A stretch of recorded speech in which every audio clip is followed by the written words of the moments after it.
السلام عليكم ورحمة الله وبركاته، الله يحميكم ويحمينا. رجعت لكم حلقة جديدة إنه شلون نساوي كعكة بالسمسم المقدسي، يعني كعك اسمه كعك القدس. هو عبارة عن خبز بسمسم مدور دائري طيب كتير وطري، بتاكل مع الفطور ومع العشاء ومع الحلاوة مع زيت الزعتر ومع اللبنة ولحاله. يعني الولاد كتير عجبهم وطار قالهم فيه وصار بدهم أكتر وأكتر، فأنا حعلمكم طريقة كتير سهلة كتير. فشو بدكم 3 كاسات طحين، بدكم معه بيجي معلقتين كبار سكر، معلقة كبيرة خميرة، معلقة صغيرة ملح، معلقة صغيرة بيكنج باودر، وثلاث معالق كبار حليب بودرة. ومعهم هدول بيجي معهم 3 معالق كبار زيت نباتي.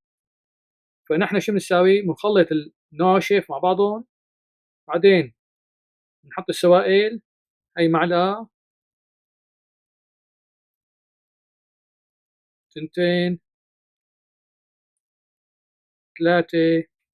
نبدأ بالتخليط. إذا ما عندكم آلة بإيديكم بصير، أو معلقة طويلة خشب، بدنا نعجنها ل5 دقايق.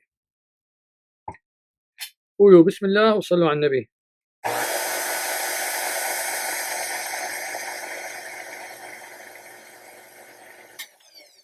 معها هالمقادير كلها هاي بنحط كاسة ونص مي فاترة، كاسة ونص مي فاترة بنحطها شوي شوي وبنعجنها.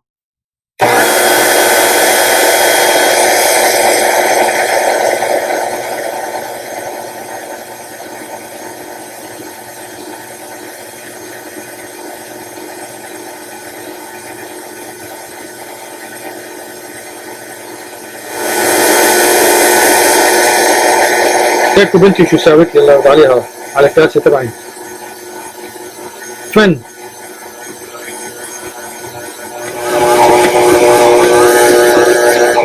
طفيناها.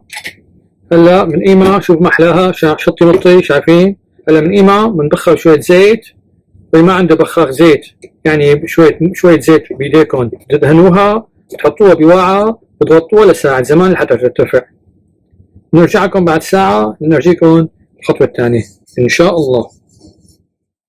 هاي شوفوا شلون طلعناها، شلون تسمى، شايفين شلون مطاطية لزجة منيحة، ما بدناها ناشفة. شايفين شلون؟ لهاي مثل ما قلت لكم بنبخها وبنحطها بوعاء مغطاية بمكان دافئ لشي ساعة زمان حتى ترتفع. شايفين شلون مغطينا بعد ما خليناها بمكان دافئ لساعة زمان. لك شلون تنفشل، اللهم صل على النبي. فهلا بنقيم الغطا منها وننزلها على الطاولة. شايفين شلون محلاها؟ فنحن ما بدنا ننفسها، لا تنفسوها، شوي شوي عليها ها. فهيك نعملها شوي شوي، لا تكبسوها كتير، ما بدي اكبسها كتير، بدي اخلي الهواء جواتها. فهيك بناخذها. هلا بنقسمها 8 قطع. فهي 2، نقسم بالنص كمان. هي هون 2 صاروا 4، كل واحدة بنقسمها نصين. هلا هي نص، هي نص.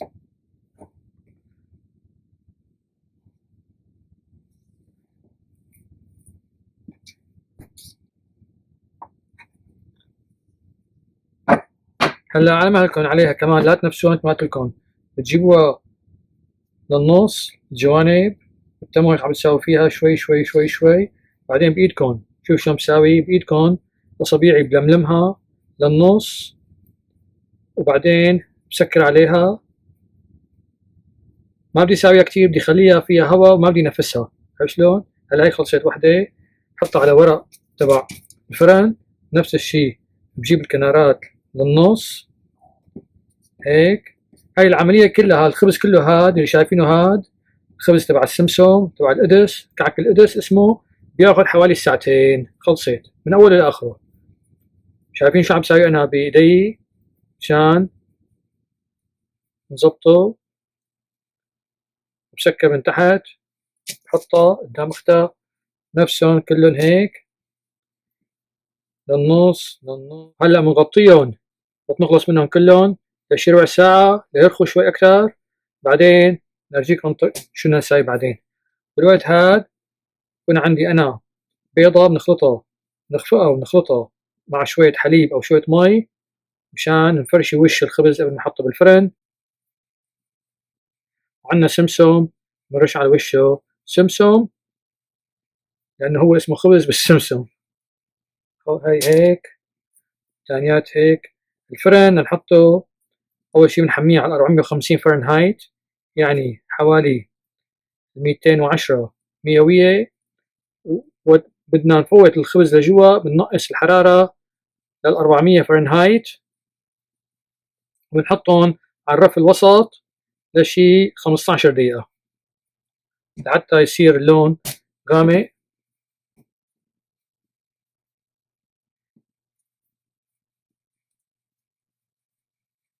هلا بنرجع لكم بعد ربع ساعة بس نغطيهم هنغطوهم.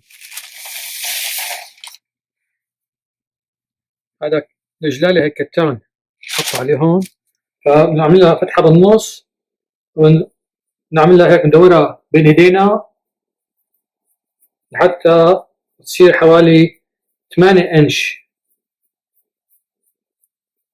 يعني شي 8 ضرب 2.5 قديش؟ يعني حوالي 20 سنتيمتر. عارفين شلون؟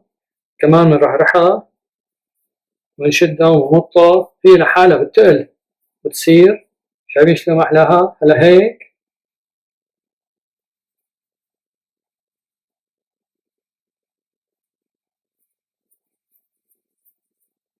خلصت، نحطها هيك ونغطيها لشي 15 دقيقة ثانيات، وناخذ واحدة ثانية ونساويها كمان. وباشا كمان كبيرة عم نغطيهم كلهم. والوقت هاد شوف شو عملت، بيضة خفقتها مع شوية حليب، وعندي فرشاية مشان دهن، وعندي سمسم. هذا نفس الشي بنعيدها، بنحط الابهام بالنص ونفتحها، وهذا بنخليها تدور حوالين حالها وتشط بتمط لحالها. بنساويهم كلهم وبنحمي الفرن بهالوقت هاد على 450 فرنهايت.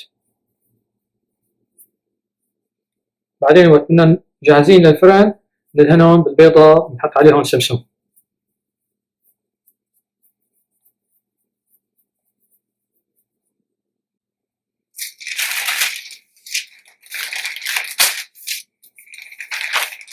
هلا بنرجع لكم بعد ما نساويهم كلهم بعد شي ربع ساعة نكون جاهزين إن شاء الله. هلا ناخذ فرشاية ندهن خبز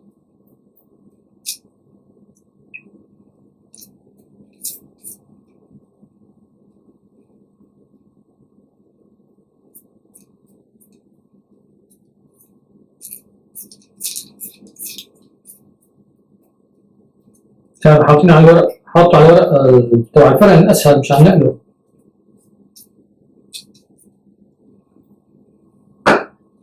رش عليه سمسم، في ناس بيغطوه غط بالسمسم، انا حرش عليه رش.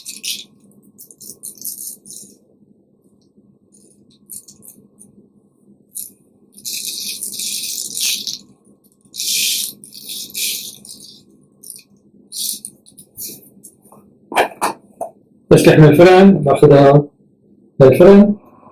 عندي انا صينية فرن حاطة المقلوب، هلا بسحبها لبرا، الفرن حمي.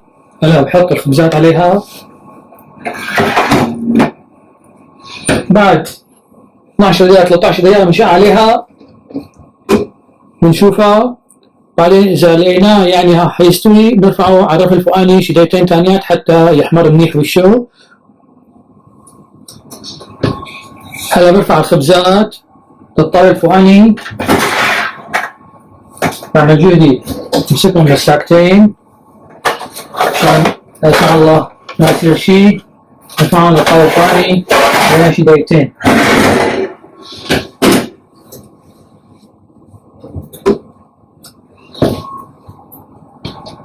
خلصوا نلبس الكف نطالعهم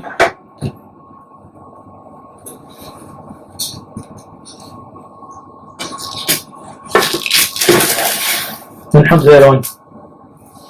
سكر الفرن نعيه 15 دقيقة. شايفين ما أحلاه طلعنا من الفرن ليك شلون ناعم وطري مثل القطن. إن شاء الله يعجبكم، جربوه ببيتكم يعجبكم. لا تنسوا من الشير واللايك والسبسكرايب والدعاء. يعني عنده سؤال يبعث لي على اليوتيوب. السلام عليكم ورحمة الله وبركاته.